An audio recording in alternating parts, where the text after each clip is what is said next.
గంగ పొంగులై హావభావములు నింగి రంగులై హాస్యం సాగే లీలా రసఝరులు జాలువారేలా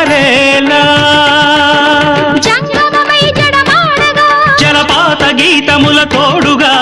పర్వతాలు ప్రసవించిన పచ్చని ప్రకృతి ఆకృతి పార్వతి కాగా అందెల రవ మీది పదములద